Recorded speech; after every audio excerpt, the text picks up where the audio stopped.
Au début des années 50, je repensais souvent à Apollonie, la ville antique que j'ai contribué à relever en Albanie durant l'entre-deux-guerres et où il m'était interdit de retourner.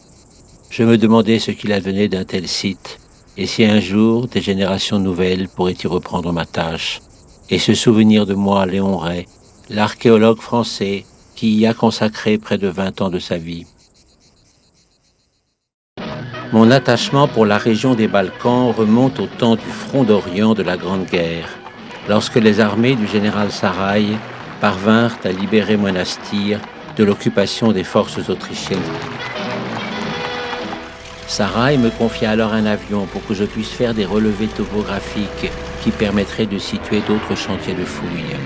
C'était une mission exaltante mais dangereuse. Nous étions très près du front et l'aviation bulgare était redoutable. Mais je parvins à localiser entre la Macédoine et l'Albanie plusieurs de ces reliefs qui signalent la présence de cités ensevelies.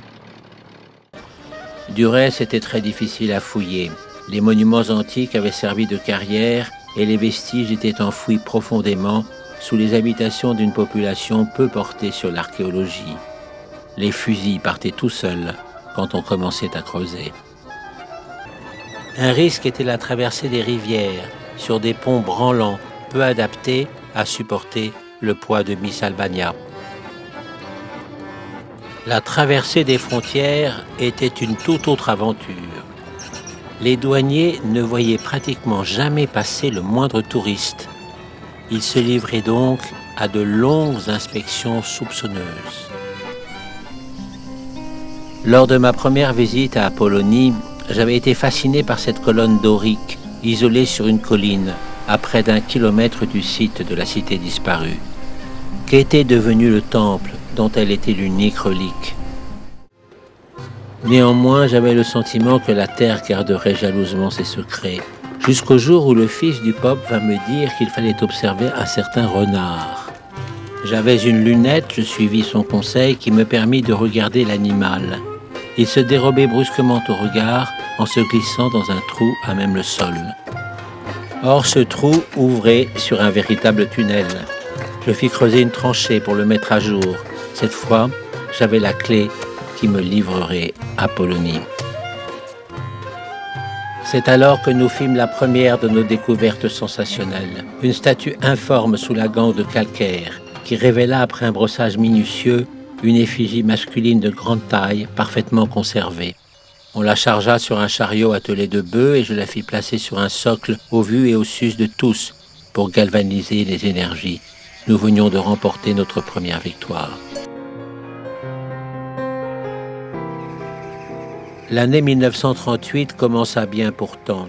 Nous étions dans l'œil du cyclone et nous ne le savions pas. Mes illusions furent confortées par le mariage du roi avec la délicieuse comtesse hongroise Géraldine Apponyi. Elle allait devenir la marraine de ma fille et ne m'oublia jamais durant nos années d'exil. Je savais que le Parlement, une fois découvert et relevé, deviendrait l'emblème de la renaissance d'Apollonie. Mais je n'ai pas eu le temps de voir le splendide bâtiment remonter.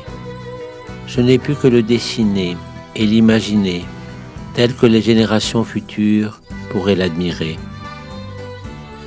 Ces images sont donc celles de mon rêve, hélas inachevé, mais elles lui sont parfaitement fidèles. Tout est conforme à ce que j'avais exactement représenté dans mes carnets.